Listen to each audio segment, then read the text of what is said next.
오늘 말씀은 누가복음 10장 38절부터 42절까지 말씀입니다. 설교 제목은 주님 앞에서 가장 중요한 것이라고 정했습니다.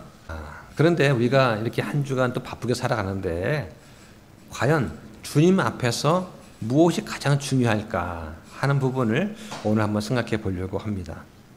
자, 오늘 본문에 보니까 마르다와 마리아가 나오는데요. 많이 우리가 들었던 이야기입니다. 마르다는 마음이 분주했습니다.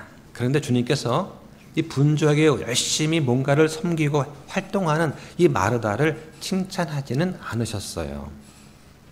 반면에 마리아는 단순히 말씀을 가만히 듣고 있었는데 주님은 그것을 좋은 부분이다 라고 또 칭찬을 하십니다. 자, 오늘 말씀을 통해서 주님 앞에서 가장 중요한 게 무엇인가 하는 부분을 함께 살펴보기를 또 원합니다. 마리아와 마르다 이야기는 요한복음 11장과 12장에도 나오는 그런 인물이죠. 자, 그러면 성경에는 마르다가 언니고 마리아가 동생으로 이렇게 묘사가 되어 있습니다. 자, 그런데 성경에 보면은 영어 성경에는 그냥 시스터예요. 누가 언니 동생을 따지지 않습니다. 알 수가 없어요. 자, 근데 이걸 이제 우리말로 번역을 할 때에 우리 문화권에서는 형제라든가 자매라든가 하는 말을 쓰는 대신에 누가 형이고 누가 동생인지 누가 오빠고 하는 부분을 가리는 걸 좋아해요. 우리 문화의 특성 같습니다. 그래서 여기 난 39절 말씀을 그냥 영어로는 시스터인데 마리아를 여동생으로 이제 번역을 한 것으로 보입니다. 자, 우리 관습에는 형이면 형이고 동생이면 동생 이걸 구분하는 걸 참 좋아합니다. 자, 그러다 보니까 창세기 10장 21절 같은 경우에 문제가 하나 생기죠. 자, 금정역에는 자, 이게 이제 셈과 야벳 이야기인데요. 이렇게 되어 있습니다. 셈은 에벨의 모든 자손들의 조상이요 연장자 야벳의 동생이라고 되어 있습니다. 영어 성경에 제펫 더 엘더 해가지고 야벳을 형이라고 이제 분명히 말하고 있습니다. 자, 근데 이제 개역 성경은 이 부분을 셈은 에벨 온 자손의 조상이요 야벳의 형이라고 했습니다. 개역 성경은 셈이 형이죠. 셈이 형이라고 되어 있고 흠령역은 야벳이 형으로 되어 있다 하는 것이죠. 자, 그럼 이게 왜 이런 문제가 생겨났느냐? 자, 이제 여러 가지 이유가 있을 것 같아요. 자, 어떤 분들은 한국어를 개역 성경을 번역하는 과정에서 히브리어의 문법 구조를 잘못 해석하지 않았는가? 근데 제가 볼 때는 그럴 염려는 없을 것 같아요. 왜냐면 다 유명한 학자들이고 공부 많이 하신 분들인데 히브리 문법 구조를 몰라서 착각했다? 그건 아닌 것 같습니다. 자, 또 하나는 뭐냐면 야벳보다 셈을 더 중시하는 유대적인 전통이 있다. 왜냐하면 메시아의 계보가 셈한테서 나오기 때문에 셈을 형으로 높이는 그 관점을 반영했을 것이다 라고 하는 그런 관점이 있습니다. 그럴듯하죠. 자, 근데 이제 또 제가 찾아보니까 마소라 본문에는 뭐라고 되어 있냐면 야벳의 형의 형제라고 되어 있습니다. 그러니까 제가 볼 때는 이것은 사본의 차이입니다. 이렇게 셈이 형인 줄 알고 있는 그런 사람들이 많습니다. 자, 그러면 왜 사탄이 이 구조를 그렇게 고쳤는가에 대해서는 잘 모르겠습니다만 어쨌든 이 구절 때문에 많은 분들이 오해를 하고 있는 것은 사실입니다. 자, 둘 중에 하나는 틀린 게 맞잖아요. 그죠? 셈이 형이면 야벳은 동생이고 야벳이 형이면 셈은 동생이겠죠. 둘 다 말할 수는 없는 겁니다. 그렇죠? 그렇다면은 무엇 때문에 어떻게 해서 이런 사본이 나오게 되었는가? 근데 그런 부분에 대해서는 우리가 또 전에 한번 다룬 적이 있습니다만, 자, 그러다 보니까 셈이 형이라고 생각을 하고 설교를 하거나 책을 썼던 많은 분들 중에서 아주 대단한 설교를 하고 아주 유명한 책을 썼지만 그 시발점이 야벳이 형인데 셈이 형이라고 하는 전제 하에서 썼기 때문에 그 작품 자체는 또 설교 자체는 엉망이 되는 것이죠. 자, 이런 이제 위험이 있는 것이죠. 자, 성경에 보면은 사람이 태어난 순서대로 형과 동생의 이름이 배열되지 않았습니다. 특히 하나님께서 영적인 평가를 통해서 오히려 나이가 적지만 동생이 형 앞에 이름이 나올 때도 있는 것이죠. 자, 성경에서 동생이지만 이름이 앞에 나온 예를 한번 보면은 자, 이런 것이 있습니다. 자, 먼저 오늘 본문에서 아까 말씀드린 것처럼 창세기 보면은 셈과 함과 야벳. 자, 여기서 메시아의 계보가 셈을 통해 이어지기 때문에 영적 중요성 때문에 이제 셈을 앞에 놨죠. 하지만 셈은 맏형이 아닙니다. 그렇죠? 자, 그 다음에 아브라함과 나홀과 하란, 창세기 11장에 보면 자, 이거를 족보하고 연대 계산을 쭉 해보면 실제 장자가 누구냐? 하란이에요. 하란은 롯의 아버지죠. 자, 그런데 아브라함이 먼저 언급됩니다. 왜냐하면 하나님께서 아브라함을 선택하셨기 때문이죠. 자, 또 이삭과 이스마엘, 창세기 25장에 나오죠. 실제 장자는 이스마엘입니다. 그런데 하나님의 약속이 이삭한테 있었죠. 그래서 이삭이 앞에 이르게 됩니다. 자, 또 야곱과 에서가 나오죠. 실제 장자는 에서입니다. 그런데 하나님의 선택과 언약이 야곱한테 있었기 때문에 야곱이 중요하게 기록이 되어서 앞에 나왔습니다. 자, 에브라임과 므낫세가 있죠. 창세기 48장에 실제 장자는 므낫세입니다. 하지만 야곱이 축복을 하면서 손을 얹어서 에브라임을 장자로 세웠죠. 예, 그래서 에브라임이 앞에 나온 것입니다. 자, 모세와 아론 마찬가지입니다. 예, 실제 장자는 아론인데 하나님의 어떤 사명과 영적인 리더십을 모세한테 주셨어요. 그래서 모세가 항상 먼저 나오는 것입니다. 자, 이런 것들을 우리가 깊이 생각해 보지 않고 그냥 앞에 나왔으니까 형인가 보다 이런 식으로 오해를 하게 되면 이제 어려움이 생기는 것이죠. 자, 요한복음에 보면 마르다와 마리아한테 나사로라는 형제가 있는 것을 알게 됩니다. 자, 성경에 명시된 출생 순서는 없어요. 누가 언니 동생인지 누가 오빠 동생인지는 모릅니다. 단정할 수 없어요. 다만 어떤 문맥과 문화적인 배경에 비추어 보니까 그리고 누가복음 10장의 어떤 서술 순서를 딱 보니까 마르다가 장녀가 아닌가라고 추정을 하는 것입니다. 자, 그 이유가 뭐냐? 마르다가 집안의 책임자로 나와요. 그렇죠? 예, 당시 이제 문화에서 남자가 집안 대표가 되는 것이 일반적이었는데 마르다가 예수님을 자기 집으로 초대했다로 자기 집으로 나옵니다. 예, 그러니까 이 집의 주인은 마르다예요. 그러니까 아마 마르다가 첫째가 아닌가라고 하는 그러한 문화적인 문맥, 그죠?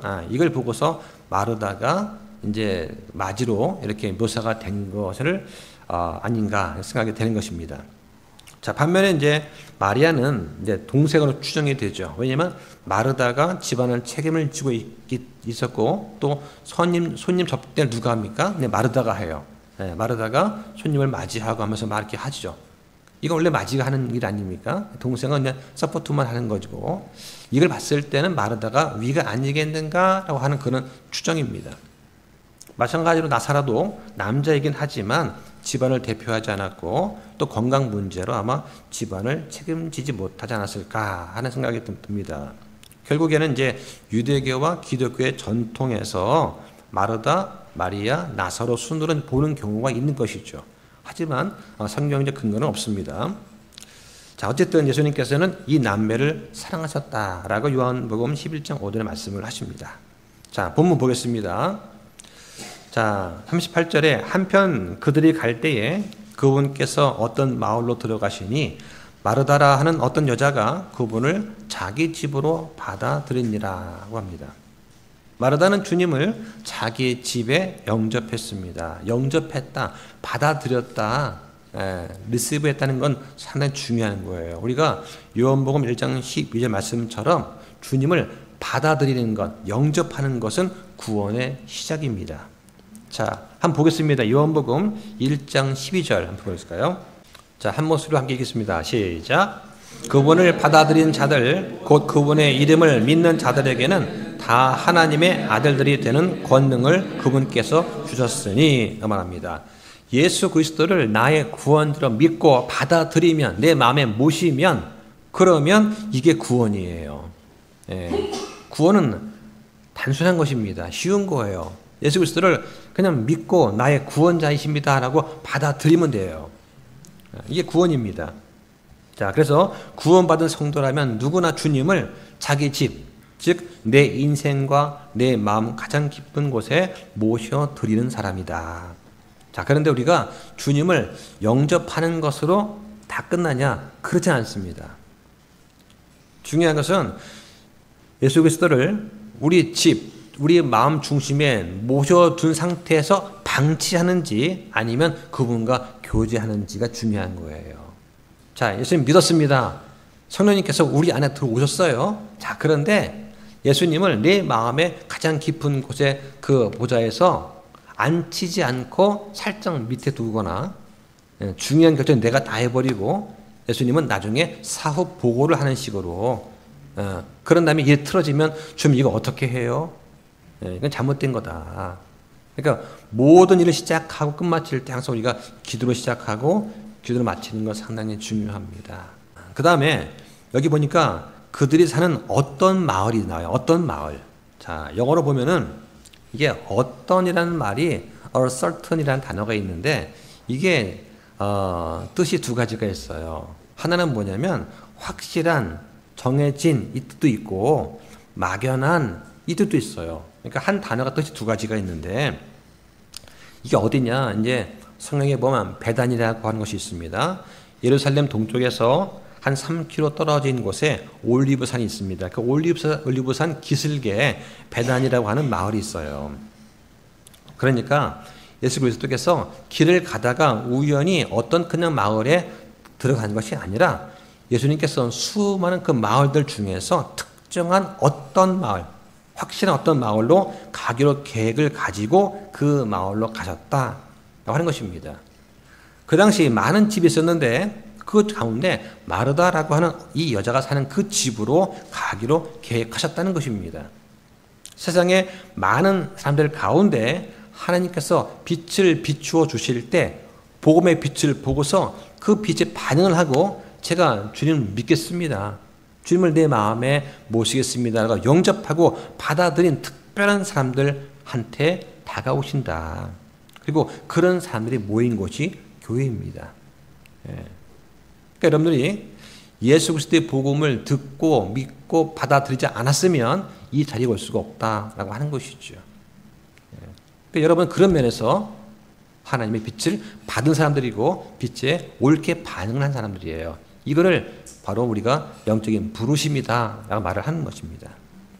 자, 중요한 것은 당신은 사랑받기 위해 태어난 사람입니다. 이런 상투적인 말이 아니라 우리가 주님 앞에서 어떤 믿음을 보였느냐, 말씀에 어떻게 반응했는가, 그 복음의 빛에 어떻게 우리가 반응했는가 하는 이것이 더 중요한 거다라고 하는 것이죠.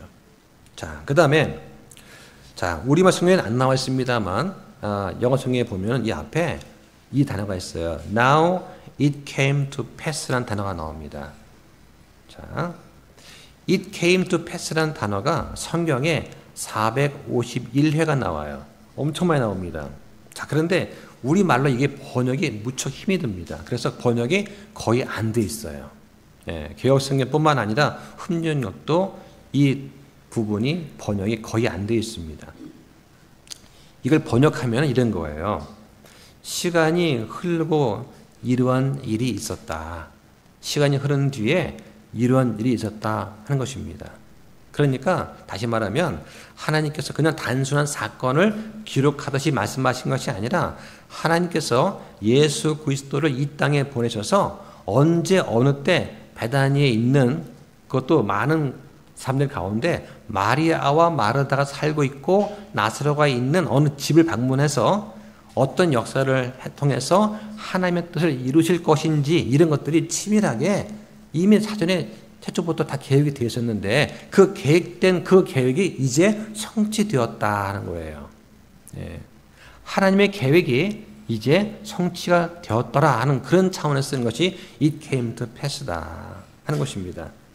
그러니까 하나님께서 계획하신 그 일이 드디어 일어났더라 하는 의미가 바로 it came to pass입니다. 그 부분을 말로 정리하여 쓰기가 무척 어렵습니다. 그래서 번역이 안 되어 있는 거예요. 예, 그래서 이제 번역은 안 되어 있지만 설교자가 이걸 설명드리면서 이건 이런 뜻입니다라고 이제 말씀을 드리는 것입니다. 자, 이것은 설명을 통해서밖에는 전달할 수가 없어요. 예. 자, 이런 배경을 알고 성경 읽는 거 하고 이걸 좀 무시한 채 성경 읽는 것은 큰 차이가 있습니다. 자, 39절 볼까요? 그녀에게 마리아라 하는 여동생이 있었는데 그녀도 예수님의 발 앞에 앉아 그분의 말씀을 듣더라. 마르다는 섬기는 일이 많아 괴로웠으므로 그분께 와서 이르되 주여 내 동생이 나 혼자 섬기게 내버려 두는 것을 돌아보지 아니하시나이까. 그러므로 그녀에게 명하사 그녀가 나를 돕게 하소서 하니. 자, 충분히 상황이 이해가 되시죠? 귀한 손님이 집에 왔습니다. 근데 마르다가 여기저기 막 다니면서 음식 준비하랴, 뭐 자리 배정하랴, 방석도 갖다 드리고 좀 앉으십시오 하고 막 분주하게 하는데 마리아는 가만히 앉아서 예수님과 콩닥콩닥 말씀을 듣고 있는 거예요. 예. 그러니까 마르다 눈에는 답답했겠죠. 좀 도와주지. 응? 왜 가만히 앉아 말씀만 듣고 있냐 너는. 이 언니 바쁜 거 안 보여? 그러니까 예수님한테 예수님 제 동생과 이렇게 막 얘기만 하지 마시고 언니를 도와서 좀 일을 할 수 있게 해주십시오. 충분히 이제 상상할 수 있어요. 자, 이 부분은 마르다와 마리아 두 자매의 영적인 성품을 보여줍니다. 한마디로 마리아는 배우는 사람이고 마르다는 일하는 사람이죠. 마르다는 주님을 자기 집에 영접한 사람이고 그래서 요한복음 11장 27절에 주께서는 그리스도시요 세상에 오실 하나님의 아들이신 줄 내가 믿나이다 라는 신앙 고백을 할 정도로 이런 섬김과 신앙 고백에서 예수님과 깊은 교제를 나누었던 그런 사람입니다. 자, 근데 마리아 어떠냐? 예수님 발 앞에 앉아서 말씀을 듣고 있어요. 네. 그런데 마리아는 또 어땠느냐? 요한복음 12장 3절에 보면 예수님의 발에 향유를 부어서 장사를 준비했던 인물입니다. 네. 마리아는 예수님 말씀을 잘 듣고 보니까 예수님께서 이제 곧 죽으셔야 하는구나. 그것도 내 죄 때문에 그죠? 사람들의 모든 죄를 구원하기 위해서 예수님 죽으셔야만 하는구나 하는 것을 알고 그것에 너무나 감동하고 슬프고 감격해서 값비싼 향유, 자기의 전 재산을 털어서 예수님의 발에 붓는 거예요. 자기 머리카락으로 닦은 것이죠. 물론 마리아도 온 정성을 다해서 예수님을 접대하고 섬겼습니다. 그런데 마리아는 예수님이 어떤 분이신가를 정확히 알고 예수님의 장례를 준비했던 인물이죠. 자, 마르다와 마리아를 통해서 우리한테 뭔가 주시려고 하는 계시가 있다. 자, 한번 보겠습니다. 요한복음 보실까요? 요한복음 12장 2절 보시죠. 자, 오늘은 이제 요한복음 말씀을 좀 왔다 갔다 하면서 설명을 드리겠습니다. 자, 2절에 보니까 거기서 그들이 그분을 위해 저녁 식사를 베풀었고 마르다는 섬겼으나 나사로는 그분과 함께 상에 앉아있는 자들 중 하나로 있더라. 3절에 그때 마리아가 매우 값진 나드 향유 한 근을 가져다가 예수님의 발에 붓고 자기 머리털로 그분의 발을 닦으니 향유 냄새가 집에 가득하더라. 자, 좀 내려가서 7절에 그때에 예수님께서 이르시되 그녀를 가만두라. 나를 장사할 날을 대비하여 그녀가 이것을 간직하였느니라. 여기 보니까 마리아의 어떤 희생, 헌신 나오죠. 그죠? 예, 값비싼 나드 향유 한 근을 가져다가 발에 부었다. 예, 이렇게 희생은 아름다운 향기를 내뿜게 됩니다. 그 희생으로 인해서 주변에 아름다움과 향기가 퍼져나가게 되는 것이죠. 주님을 섬기는 데에는 마르다 타입이 있고 마리아 타입이 있습니다. 이 두 개 중에서 주님께서는 좋은 부분이 있다고 하시면서 말씀의 우선순위를 지금 말씀하고 계신다 하는 것입니다. 예수님께서 그렇다고 해서 이 마르다를 꾸짖거나 그러는 것이 아니에요. 당연히 마르다의 역할이 필요합니다. 예. 사람이 있는 곳에는 당연히 마르다와 같이 섬기는 일이 꼭 필요한 것이죠. 자, 그런데 우리가 이 두 가지를 다 하는 것이 가장 바람직합니다. 예. 섬기기도 해야 되고 말씀도 잘 들어야 됩니다. 이걸 가장 잘하는 분이 제가 볼 때 우리 교회에서는 주방에서 수고하시는 분이 아닌가 싶어요. 예. 주일에 오신 형제 자매들을 위해서 기쁜 마음으로 음식을 대접합니다. 수고합니다. 그렇죠? 다른 분보다 가장 먼저 오실 거예요. 그럼에도 불구하고 예배 때가 되면 말씀에 대해서 진실한 마음을 가지고서 듣고 성경을 읽고 또 배웁니다. 그 모습이 제 눈에 보여요. 예. 자, 그 모습을 주님께서도 분명히 칭찬하실 거라고 생각이 됩니다. 자, 그런데 어떤 분들은 난 두 가지 못해. 나는 말씀만 들을 거야. 그것도 잘하는 것입니다. 예. 그런데 두 가지를 다 하는 분은 더 성숙한 분이죠. 주님께서 더 큰 보상으로 갚아주실 거라고 믿습니다. 예. 자, 우리 교회에서 지금 저 뒤에서 이제 방송을 담당하는 형제님이 계세요.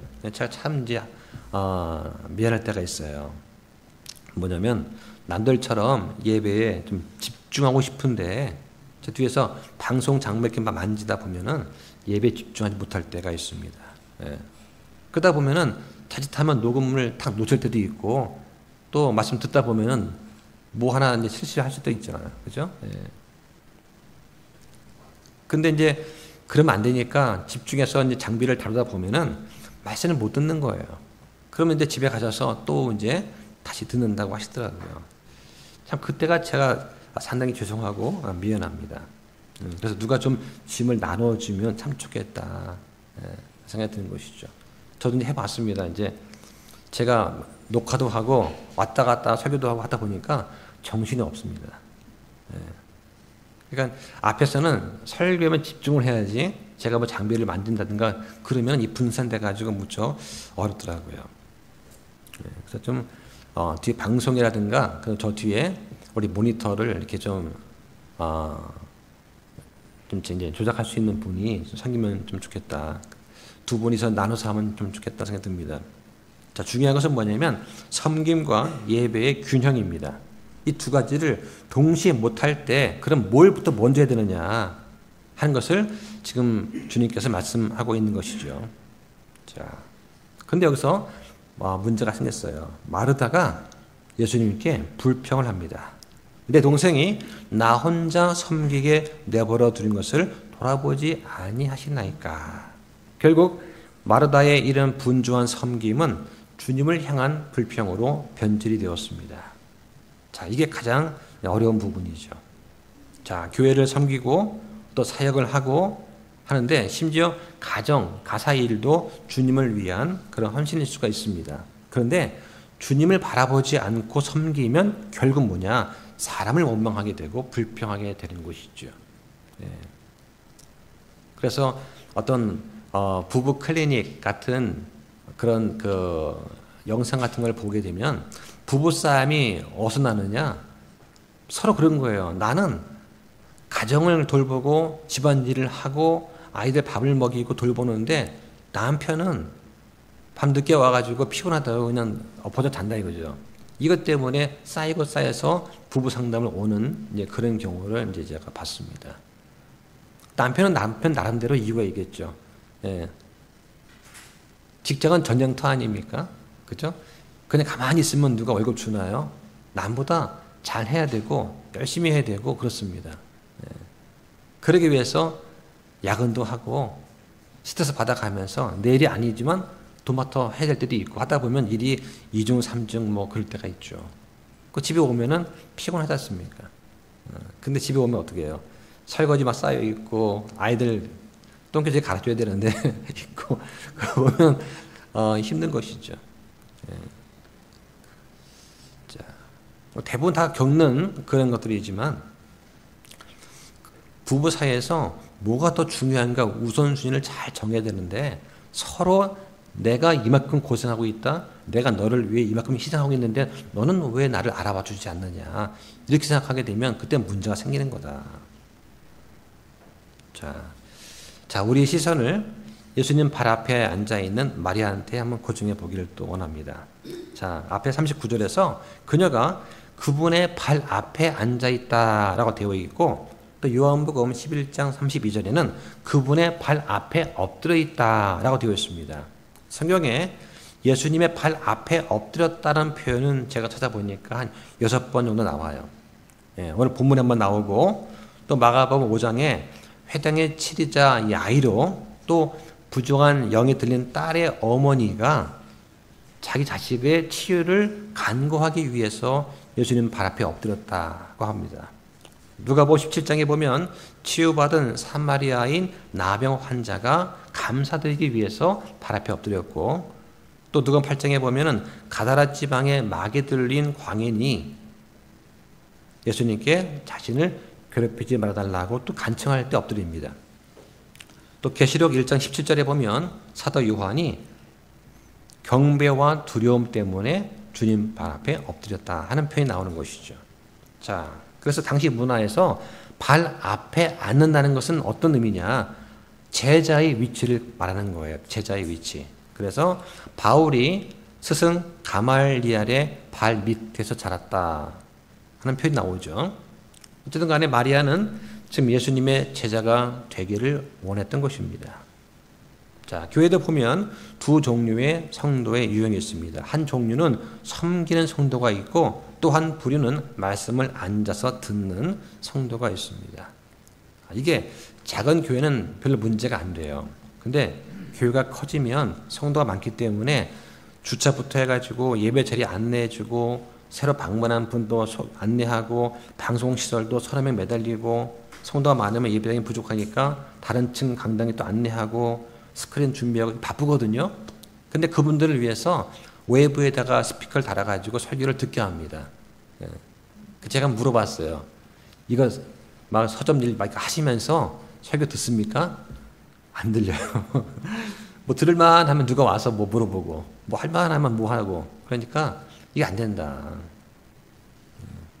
그러니까 그런 분들은 천상 어떻게 됩니까? 교회가 예배가 여러 차례 있으면은 이렇게 좀 오입에 들으면 되지만, 그게 아닌 경우는 집에 가서 다시 또 듣는 수밖에 없다. 자, 그런데 항상 문제는 뭐냐? 마르다처럼 섬기는 일이 많아서 괴로워할 때 이게 문제가 됩니다. 섬김 자체는 문제가 안 되는데, 문제는 섬기는 게 너무나 많아서 이걸로 인해서 마음이 번잡해지고, 그래서 말씀을 통해서 어떤 우선순위에 맞추어서 주님을 섬기는 것이 아니라 내가 여러 가지를 하면서 마음이 번잡한 가운데 말씀에 집중할 수 없는 그런 성이 된다. 그러면 둘 중에 하나를 선택해야 되는 것입니다. 이 마르다 어떻습니까? 동생을 좀 돕게 해달라고 부탁을 드렸더니 예수님께서 뭐라고 그러세요? 마리아는 그의 좋은 부분을 택했다 하는 거예요. 그러니까 마르다는 답답한 겁니다. 어떤 기분이었을까? 아마 억울하지 않았을까요? 나는 최선을 다해서 주님을 섬기려고 했는데 왜 나를 책망하듯이 말씀하시지? 라고 느꼈을 것 같아요. 또 하나는 그러면 섬기는 게 잘못된 건가? 그럼 나는 뭘 해야 되지? 아마 이러한 혼란도 있을 것입니다. 자, 그런데 동시에 주님 말씀을 통해서 정말 필요한 것은 섬김보다 먼저 주님의 말씀을 듣는 것이다 하는 그 교훈을 아마 배웠을 것입니다. 마르다의 문제는 뭐냐? 섬김도 귀하지만 걱정과 염려 또 자기 의가 뒤섞여 있는 거예요. 내가 이런 일을 하면서 내가 주님 앞에 이렇게 나왔습니다. 내가 이런 일을 했습니다라는 그런 자기 의가 뒤섞여 있다. 반면에 마리아는 말씀을 듣는 자리에 앉아 있습니다. 주님의 의도는 마르다에게 너의 수고도 정말 귀하다. 하지만 말씀 듣는 게 먼저다라고 지금 말씀을 하시는 거죠. 자, 우리도 마찬가지입니다. 교회 안에서 섬기다가 왜 나만 이 일을 해야 되나? 라는 생각이 들 때가 있으면 그때는 바로 마르다와 같아지는 것입니다. 그럴 때는 섬김을 잠시 내려놓고 말씀을 듣는 그런 자리로 가는 것이 괜찮을 것 같습니다. 그래서 저도 말씀을 드립니다. 섬김이 힘들면 내려놓아도 좋습니다. 다른 분이 섬기면 되고 아무도 원치 않으면 그 부분은 빼고 하면 되는 거예요. 네, 빼고 하면 됩니다. 억지로 안 하셔도 되죠. 예를 들면 우리가 오전에 성역 공부합니다. 이거 준비하려면 시간도 많이 들고 신경 쓰이고 많이 부담이 되고 이거 안 하면 안 되나? 이런 생각이 든다면 저한테 말씀하시면 돼요. 그러면 빼드리겠습니다. 그런 마음이면 안 해도 된다고 하는 것이죠. 특송도 마찬가지입니다. 은혜가 안 되면 특송하지 않아도 됩니다. 이거를 해가지고 내 마음에 기쁨이 있고 은혜가 되고 내가 주를 높이고 주께 영광이 되고 예배가 풍성해지고 이런 생각과 확신이 있을 때 우리가 그런 일을 섬김을 하면 되는 것이죠. 자, 우리 교회는 다른 교회에 비해서 점심 식사가 아주 풍성합니다. 제가 볼 때는 정말 풍성해요. 그렇다 교회에서 지원을 하느냐? 그렇지도 않습니다. 십지일반으로 성도들이 나름대로 헌신하고 희생해서 풍성한 식탁이 마련이 되는 것이죠. 항상 감사를 드립니다. 자, 그런데 만약에 그런 일을 하다가 은혜가 안 되고 부담이 되는 시점이 오게 되면 그때는 그냥 미역국에다가 김치만 있어도 돼요. 밥 하나 해놓고 미역국 끓이고 김치만 있으면 됩니다. 그래서 봉사와 헌신보다 더 중요한 게 뭐냐? 말씀을 듣는 거다. 그러니까 모든 섬김, 모든 헌신은 반드시 말씀을 듣는 삶 위에 세워져야 됩니다. 섬길 때는 기쁜 마음으로 겸손하게 자기를 드러내지 않고 일을 해야 됩니다. 이게 성경에서 말씀하시는 원리죠.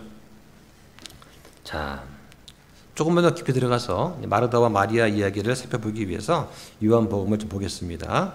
자, 요한복음 11장 20절 한번 볼까요? 자, 요한복음 11장 20절. 자, 이 말씀이 나오게 된 배경을 이제 보려고 하는 것입니다. 자, 20절 보니까 그때에 마르다는 예수님께서 오신다는 말을 듣고 곧바로 가서 그분을 맞이했으나 마리아는 가만히 집에 앉아 있더라. 자, 요 분위기, 요 상황이 어떤 상황이냐? 지금 나사로가 죽은 지 나흘째 되는 날이에요. 지금 분위기는 초상집 분위기입니다. 자, 그러니까 마리아는 뭐 동생인지 오빠인지 어쨌든 나사로를 잃고 난 그 슬픔 때문에 침체돼서 가만히 있는 것이고, 마르다는 조문은 온 사람들을 대접하기 위해서 여기저기 분주하게 지금 막 하는 거예요. 그 중에서 예수님께서 오신다고 하니까 지금 막 근심보다는 분점이 앞서는 겁니다. 마르다는 활동적이고 봉사에 열심인 그런 사람이죠. 반면에 마리아는 내성적이고 깊은 슬픔에 지금 잠겨 있습니다. 자, 좀 넘어가서 32절 보시면, 자, 그때 마리아가 예수님께서 계신 곳에 와서 그분을 보고 그분의 발 앞에 엎드려 그분께 이르되, 주여, 주께서 여기 계셨더라면 내 오라버니가 죽지 아니하였으리다. 자, 여기 지금 발 앞에 엎드린 장면이 나왔습니다. 아까 누가복음에서는 발 앞에 앉았었어요. 자, 그 다음에 12장 3절 가겠습니다. 요한복음 12장 3절. 자, 아까 읽었던 부분인데요. 자, 그때 마리아가 매우 값진 나드 향유 한 근을 가져다가 예수님의 발에 붓고 자기 머리털로 그분의 발을 닦으니 향유 냄새가 집에 가득하더라. 지금 마리아는 예수 그리스도한테 아주 밀착해서 예수님 발 앞에 나와서 예수님 발을 자기 머리카락으로 닦았습니다. 이것은 경배를 나타내는 것입니다. 주님 말씀을 듣고 그분께 기도하고 그분께 경배하는 그 말씀과 기도와 경배의 삶으로 예표가 되는 이 마리아의 삶, 이것이 그리스도인한테는 정말 중요하고 우선적인 그런 부분이다라고 예수님께서 칭찬하신 것이죠. 이게 좋은 부분이다 하는 것입니다. 자, 물론 당연히 마르다처럼 섬김도 있어야 됩니다. 자, 그런데 여러 가지 일 때문에 복잡해서 다 못할 때는 우선적으로 뭐를 먼저 할 것인지를 예수님께서 가르쳐 주신 것이다 하는 것입니다. 자, 그래서 마리아가 한 것은 좀 더 영적인 것이기 때문에 그래서 빼앗기지 아니한다라고 누가복음 10장 42절에 또 말씀을 하십니다. 다만 이걸 하면서 나는 마리아가 되고 싶어. 나는 마르다 스타일이 아니야. 자, 이렇게 하면서 섬김을 고의로 피하는 그런 건 좀 안 되겠죠. 하지만 우선적으로 교회에서 가장 중요하게 여길 것은 뭐냐? 내가 하는 그 일이 주님의 말씀을 듣는 일을 방해한다든가 또는 말씀을 듣는 걸 집중을 흐트러뜨린다든가 하는 경우에 있어서는 과감하게 우리가 그런 것들을 좀 삼가하고 절제할 필요가 있다 하는 것이죠. 그래서 교회에서 여러 가지 프로그램이 많아서 이것 때문에 불편하다면 빼면 되는 거예요. 그리고 말씀에 집중하는 거 가장 중요하다 하는 것이죠. 예전에 어떤 제 선배 목사님이 그런 말씀하셨는데 장로교회에서 회의를 딱 하는데 장로가 오더니 하는 말이 목사님 설교는요 딱 15분만 하셔야 됩니다. 앞에 뒤에 순서가 꽉 차 있으니까 말씀은 15분 만에 끝내시고 5분 정도 여유 드릴게요. 그거 초과하면 안 됩니다. 그러더라는 것이죠. 그러면 15분, 20분 동안은 무슨 메시지를 전할 수 있습니까? 말씀을 딱 꺼내서 서론하고 이제 한참 막 설득해서 성도들의 어떤 영적인 걸 불러일으킬 때 스톱해야 될 거 아니에요. 그러니까 이제 말씀이 낮아지는 것이죠. 그래서 아니 말씀을 좀 길게 하면 안 됩니까? 했더니 안 됩니다. 1부 예배, 2부 예배, 3부 예배 착착착 연결되기 때문에 초과하면 안 됩니다. 그럼 성도가 싫어해요. 여기서 자기가 그분이 무척 힘들어했다 하는 것이죠. 우리는 뭐 1시간도 할 수 있습니다. 자, 그런데 실제로 이 마르다의 경우도 예수님께서 칭찬은 안 했지만 문제 삼지는 않으셨습니다. 자, 마르다도 믿음의 사람이었다는 것이죠. 자, 그래서 자, 요한복음 11장 21절 보면 21절에 그때 마르다가 예수님께 이르되 주여 주께서 여기에 계셨더라면 내 오라버니가 죽지 아니하으리다. 자, 그러나 이제라도 주께서 무엇이든 하나님께 구하시면 하나님께서 그것을 주께 주실 줄 내가 아나이다. 자, 상당한 믿음 고백이 아닐 수가 없습니다. 자, 그런데 주님께서는 뭐라고 하셨느냐? 그 다음 구절에 예수님께서 그녀에게 이르시되 네 오라비가 다시 일어나리라. 자, 이 말이 중요한 거예요. 이때 마르다가 뭐라고 합니까? 자, 지금 마르다는요, 예수님께서 기도하시면 하나님 아버지가 들어주실 걸 내가 믿나이다. 요선인 거예요. 그런데 예수님께서 네 오라비가 다시 일어날 거다. 즉 예수 그리스도가 곧 하나님이다라고 하는 그 사실을 모르고 있는 것이죠. 그러니까 당장 지금 죽은 자들로부터 일으켜 주겠다라고 하는 그 내용을 마르다는 받아들이지 못한 것입니다. 이해가 안 된 거예요. 그러니까 일반적인 부활 교리로 답변합니다. 24절에 마르다가 그분께 이르되 마지막 날 부활할 때에 그가 다시 일어날 줄 내가 아나이다. 이렇게 말한 거예요. 이것밖에 안 되는 것이죠. 그런데 주님께서 말씀은 뭐냐? 죽은 자들의 부활이 아니라 지금 당장 죽은 자들로부터 부활할 것이다를 이야기하고 있는 것입니다. 25절에 예수님께서 그녀에게 이르시되 나는 부활이요 생명이니 나를 믿는 자는 죽어도 살겠고 누구든지 살아서 나를 믿는 자는 결코 죽지 아니하리라. 이것을 내가 믿느냐? 성경에 보면 모든 사람은 죽은 다음에 한 번 일어나서 부활해서 주님 앞에 서게 됩니다. 심판받죠. 그리스도인들은 그리스도의 심판서 앞에 섭니다. 그래서 보상의 심판이 있고 믿지 않고 죽은 자들은 영원한 영벌의 심판을 받아요. 그건 기회가 없는 것입니다. 자, 문제는 예수님께서 지금 말씀하신 건 뭐냐? 죽은 자들로부터의 부활을 지금 이야기하시는 거죠. 근데 마르다는 이거를 지금 이해를 못하는 거예요. 예수님께서 지금 부활을 얘기하실 때는 그 뭐냐? 예수님 자신이 곧 하나님이시라고 하는 사실을 지금 막 이야기를 하고 있는데 마르다는 이게 잘 이해가 안 되는 거다.